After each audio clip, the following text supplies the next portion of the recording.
दादा सबसे पहले तो आपको जोहार। आप पहले खतियानी जोहार।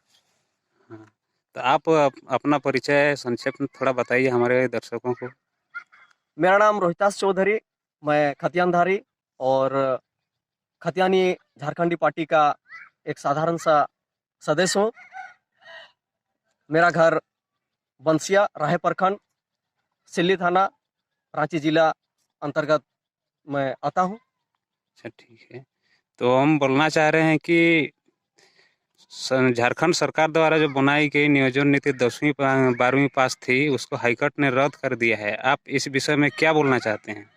इस विषय में हम यही कहना चाहेंगे और हमारे सिल्ली विधानसभा के पूर्व विधायक अमित कुमार महतो जी हमेशा जब झारखंड मुक्ति मोर्चा में थे उस समय हमारे राज्य के मुख्यमंत्री हेमंत सोरेन जी को हमेशा कहा करते थे कि जो नीति नियोजन नीति 10वीं और 12वीं पास का जो नियोजन नीति बनाया गया है ये हमारे झारखंड के लिए सही नहीं है, क्योंकि इसमें हमारे झारखंड में बाहर के लोग प्रवेश कर जाएंगे और हमारे यहाँ के जो खतियानधारी हैं वे इस नीति से वंचित हो जाएंगे। इस चीज़ को बार बार कहा करते थे, लेकिन हेमंत सोरेन जी ने इस पर कभी विचार नहीं किया, इस पर कभी सोचा नहीं। आज उसका हश्र ऐसा हुआ कि हाईकोर्ट में इसको रद्द किया गया। हिसाब से नियोजन का आधार क्या होना चाहिए? हमारे हिसाब से नियोजन का आधार एकमात्र खतियान होना चाहिए। आज से नहीं, हम लोग वर्षों से इस बात को, चाहे वो एनडीए की सरकार हो चाहे वो यूपीए की सरकार हो, हमेशा हमारे पूर्व विधायक जी ने इस बात को रखा है और इसके लिए अमित कुमार महतो ने आज से नहीं 2002 से इस खतियान के लिए लड़ाई लड़ी है और उन्होंने जेल भी गया है।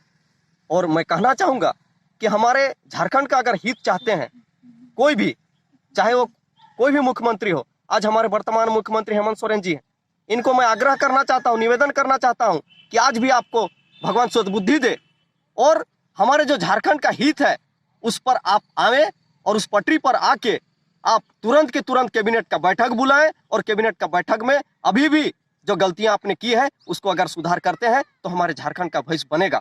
एकमात्र सिर्फ हमारे यहाँ का नियोजन होना चाहिए और स्थानीय वो जो यहाँ का खतियानधारी है, जिसके हाथ में हो खतियान उसी का है झारखंडी पहचान। ये हमारा नारा आज से नहीं पूर्व से ही है और हम लोगों का नारा ये तब तक रहेगा जब तक हमारे यहाँ खतियान आधारित स्थानीय नीति और नियोजन नीति नहीं बनती है।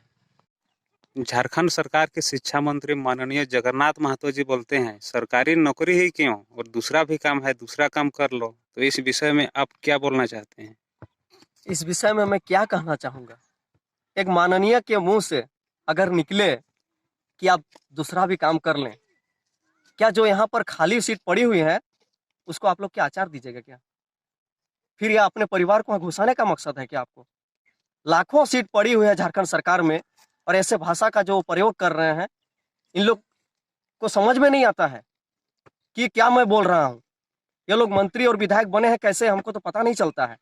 हम लोग कितना सम्मान, हमारे यहाँ के नौजवान, हमारे यहाँ के नौजुवती कितना सम्मान देते हैं इन लोगों को, लेकिन ये लोग नौजवान और नौजुवतियों का जो भविष्य है उस पर खिलवाड़ करने में इन लोगों को मजा आता है। अपने परिवार के बारे में कभी सोचते हैं कि अपने परिवार में क्या कर लिए हैं? इसलिए मैं कहना चाहूंगा माननीय शिक्षा मंत्री महोदय से कि इस तरह का भाषा का, अमर्यादित भाषा का प्रयोग ना करें, अन्यथा आपके खिलाफ में भी नौजवान जब आगे आएंगे तब आप फिर बोलिएगा कि आज लोगों को भड़काया जा रहा है। अपने वाणी पर लगाम दें। एक तो आपको नियुक्ति करने का अपने आप में औकात नहीं है और दूसरा बयान देकर यहाँ के लोगों को दिग्भ्रमित करने का काम करते हैं और यहाँ के जो नौजवान हैं, जो नौजुवतियां हैं, उनके सीने में कुठाराघात करने का काम करते हैं। झारखंड सरकार के मुख्यमंत्री माननीय हेमंत सोरेन जी बोलते हैं कि मुर्गी पालो, बकरी पालो। तो इस विषय में आप क्या बोलना चाहते हैं? इस पर साफ जाहिर होता है इन बातों से कि हमारे मुख्यमंत्री महोदय का क्या इरादा है हमारे झारखंड वासियों के लिए। अगर मुर्गी पालने और बकरी चराने और गाय पालने के लिए अगर आपने यहाँ पर जितना भी स्कूल है, जितना भी कॉलेज है, जितना भी आपका यहाँ पर शिक्षण संस्थान है, इन सारे संस्थानों को बंद कर दें। कैबिनेट में अगर लाएं बैठक करके और कैबिनेट में लाकर सब संस्थान को बंद करने का पारित कर दें और उसको विधानसभा से भी पारित कर दें और निकल जाए, खतियानी जोहार यात्रा में। बहुत अच्छे खतियानी जोहार यात्रा कर रहे हैं। एक नीति बनाने का आप में औकात नहीं रहा और आप इस तरह का आप यहाँ के पढ़े लिखे नौजवानों को कहेंगे एक बकरी पालो तो मुर्गी पालो, ये कोई कहना है जी? आज हमारे बच्चे के गार्जियन घर में किस तरह से अपना एक वक्त का रोटी को न खाकर भी पढ़ाई लिखाई करवा रहे हैं, कोई लॉज में कोई हॉस्टल में डालकर पढ़ाई करके कि आने वाला दिन में मेरा बेटा का भविष्य उज्जवल होगा। क्या हेमंत सोरेन जी उनके परिवार के लोगों को बकरी पालने और गाय पालने के लिए कहेंगे? क्या पलवाएंगे? हम उन्हीं से कहते हैं कि वो अपने बच्चों को पहले बकरी पालन करने के लिए सिखाएं और हमारे झारखंड के लोग भी ये करेंगे, बकरी पालन करेंगे। दादा पहले आप अपना परिचय दीजिए। मेरा नाम रमेश महतो है, गांव बारेडी और झारखंड खतियानी पार्टी का एक सदस्य हूँ। दादा आपको एक क्वेश्चन हम पूछना चाहते हैं, जो वर्तमान में जो हेमंत सोरेन सरकार की जो स्थिति है, इस विषय में आप क्या बोलना चाहते हैं? देखिए, ये तो सरकार की माने ढुलमुल नीति के चलते ऐसा हुआ। ये पहले से ही मतलब ये जानकारी था कि मतलब ये नीति ज़्यादा टिकने वाला नहीं है। मान लीजिए हमारे यहाँ के झारखंडी जो बाहर में नौकरी करते हैं, स्वाभाविक है उसका बाल बच्चा भी बाहर में ही रहेंगे, मैट्रिक इंटर वहीं से करेंगे, और वो खतियानी है तो कहाँ जाएंगे? हम देखते इसके नीति के हिसाब से वो तो बाहर ही हो जाएंगे। तो ये तो पहले से ही चैलेंजेबल था और वही लोग इसको चैलेंज किया हाई कोर्ट में जा कर के, इसको तो मतलब वही मुँह खानी पड़ी इसको, इसका नीति से। तो ये तो नीति तो पहले से ही मतलब वैसा ही था कि मतलब ये चलने वाला नहीं था।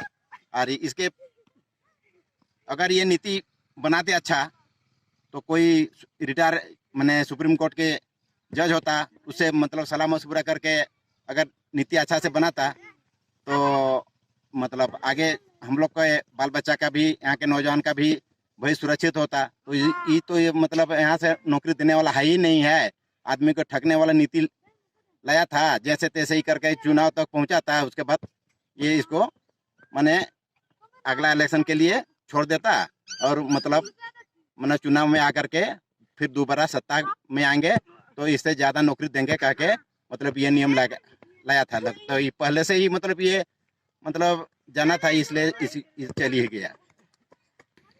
अगर सरकार फिर से नियोजन नीति बनाना चाहे तो फिर आपके हिसाब से नियोजन का आधार क्या होनी चाहिए? देखिए, मेरा हिसाब से नियोजन नीति यहाँ का खतियान ही होना चाहिए और वो खतियान के आधार पर ही यहाँ का स्थानीय नीति और नियोजन नीति होना चाहिए।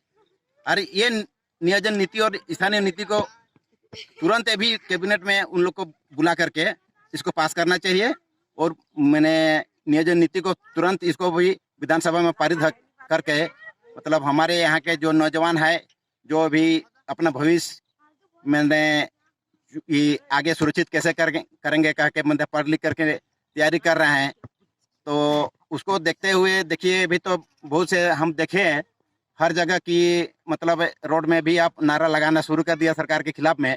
तो उसको कुछ माने ऐसे नियम ला करके उन लोग को मतलब उसका आंदोलन को रोका जा सकता है और बच्चों के भविष्य को सुधारा जा सकता है। मेरा तो यही कहना है।